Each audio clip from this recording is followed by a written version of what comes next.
기억력은 나이 탓이 아니었습니다. 진짜 원인은 이거. 혹시 이런 경험 있으신가요? 방에 뭐하러 들어갔는지 까먹고 아까 어디다 뒀는지 기억이 안 나고 방금 검색하려던 게 뭐였는지 잊어버리고요. 그럴 때마다 나이 들어서 그런가 봐 하고 체념하셨다면 잠깐만요. 사실 기억력이 떨어지는 건 나이 탓만은 아닐 수도 있어요. 물론 나이가 들면서 뇌 기능이 자연스럽게 조금씩 변하는 건 맞아요. 하지만 20대, 30대인데도 깜빡깜빡하는 사람들 많잖아요. 반대로 70대, 80대인데도 정정한 기억력을 자랑하는 분들도 계시고요. 그렇다면 진짜 원인은 뭘까요? 알고 보면 우리가 매일 반복하는 생활 습관이 기억력에 엄청난 영향을 미치고 있었어요. 첫째로 수면 부족을 이야기해 볼게요. 요즘 밤 몇 시에 주무세요? 혹시 자야 하는데? 하면서도 유튜브 쇼츠 하나 더, 넷플릭스 한 편 더 보다가 새벽 2시, 3시까지 깨어 계신 건 아닌가요? 사실 수면은 단순히 몸을 쉬게 하는 것 이상의 의미가 있어요. 잠을 자는 동안 우리 뇌는 엄청나게 바쁘게 움직이거든요. 마치 도서관 사서가 밤새 책을 정리하듯이 뇌도 잠자는 시간에 하루 동안 들어온 정보들을 정리하고 분류하고 저장하는 작업을 해요. 이건 중요한 정보니까 장기 기억으로 옮기고 이건 별로 안 중요하니까 버리고 하는 식으로요. 그런데 수면이 부족하면 어떻게 될까요? 사서가 일을 제대로 못 끝낸 도서관처럼 뇌도 정리 작업을 완료하지 못해요. 그러면 새로운 정보가 들어와도 저장할 공간이 없는 거예요. 마치 꽉 찬 하드디스크에 파일을 더 저장하려고 하는 것과 비슷해요. 특히 깊은 수면이 중요해요. 렘 수면이라고 들어보셨죠? 이 단계에서 뇌는 정말 집중적으로 기억을 정리하고 강화시켜요. 그런데 잠을 자더라도 얕게 자거나 중간에 자꾸 깨거나 수면의 질이 나쁘면 이 깊은 수면 단계에 제대로 도달하지 못해요. 그러니까 6시간을 자더라도 깊게 못 자면 사실상 제대로 잔 게 아닌 거죠.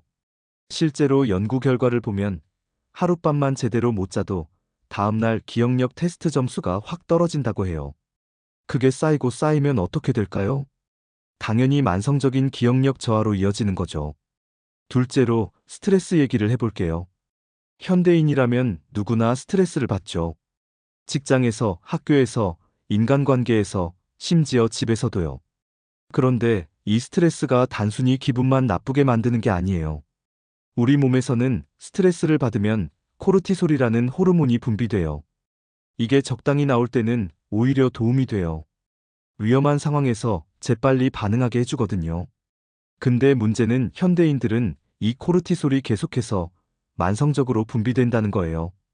출근길 교통체증부터 시작해서 상사의 잔소리, 쌓여가는 업무, 끝나지 않는 시험 공부까지요. 스트레스가 끊임없이 이어지는 거죠. 그러면 우리 뇌의 해마라는 부분이 타격을 받아요.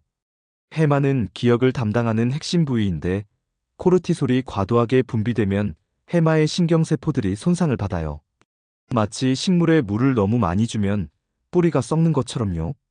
그래서 스트레스를 많이 받는 사람들이 머리가 하얘진다, 아무 생각도 안 난다고 하는 거예요. 실제로 뇌가 제대로 작동하지 못하는 상태가 되는 거거든요. 특히 시험 기간에 너무 긴장해서 아는 것도 까먹는 경험 다들 있으시죠? 그게 바로 급성 스트레스로 인한 일시적 기억력 저하예요. 이게 만성적으로 이어지면 정말 심각한 문제가 될 수 있어요. 셋째로 잘못된 식습관을 들여다볼게요. 우리 뇌는 몸무게의 2%밖에 안 되는데 전체 에너지의 20%를 사용해요. 그만큼 에너지를 많이 필요로 하는 기관이라는 거죠. 그런데 어떤 연료를 넣느냐에 따라 뇌의 성능이 달라져요. 고급 휘발유를 넣느냐, 저질 연료를 넣느냐의 차이랄까요? 요즘 현대인들의 식단을 보면 단 음식과 가공식품 투성이에요. 아침은 편의점 도넛이나 단팥빵, 점심은 패스트푸드, 저녁은 배달음식, 간식으로 과자나 사탕을 달고 사니까요. 이런 음식들은 혈당을 급격하게 올렸다가 급격하게 떨어뜨려요. 롤러코스터 타듯이 혈당이 왔다 갔다 하는 거죠. 그러면 뇌는 안정적인 에너지 공급을 받지 못해요. 한순간은 너무 많은 당이 들어와서 혈류가 방해받고 다음 순간은 당이 떨어져서 에너지가 부족해지고요. 특히 설탕은 뇌에 일시적인 쾌감을 주지만 장기적으로는 뇌 기능을 떨어뜨려요.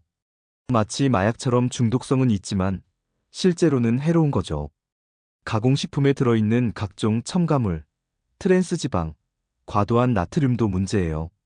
이런 것들이 혈관을 좁게 만들고 염증을 일으키고 뇌로 가는 혈액의 흐름을 방해해요. 뇌에 산소와 영양분이 제대로 공급되지 않으니 집중력도 떨어지고 기억력도 나빠지는 거죠. 반대로 오메가3가 풍부한 생선, 항산화 물질이 많은 채소와 과일, 통곡물 같은 음식들은 뇌 건강에 정말 좋아요. 뇌세포를 보호하고 신경 전달을 원활하게 하고 염증을 줄여주거든요. 넷째로 운동 부족 문제를 봐야 해요.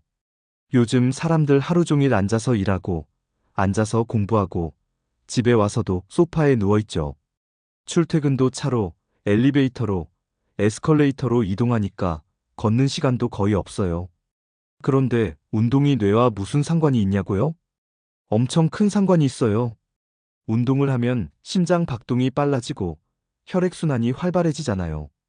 그러면 뇌로 가는 혈류량도 자연스럽게 증가해요. 뇌에 신선한 산소와 영양분이 풍부하게 공급되는 거죠. 마치 말라가던 화분에 물을 주면 식물이 다시 생기를 찾는 것처럼요. 또 운동을 하면 BDNF라는 물질이 분비돼요. 이게 뭐냐면 뇌의 비료 같은 거예요. 뇌세포의 성장을 돕고 새로운 신경세포가 만들어지는 걸 촉진하고 기존 신경세포들 간의 연결을 강화시켜요.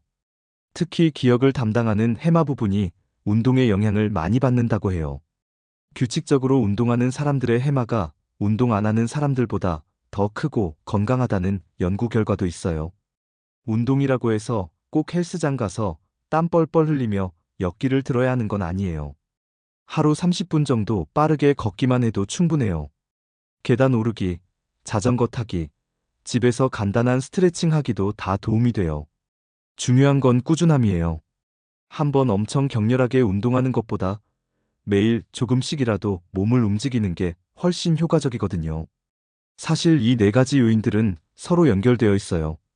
스트레스를 많이 받으면 잠을 못 자게 되고, 잠을 못 자면 단 음식이 당기고, 피곤하니까 운동은 더더욱 안 하게 되고요.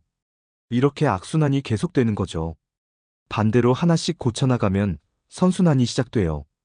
운동을 시작하면 스트레스가 해소되고, 스트레스가 줄면 잠도 잘 오고, 잠을 잘 자면 식욕도 정상화되고, 건강한 음식을 먹으니 에너지가 생겨서 또 운동을 하게 되는 거죠.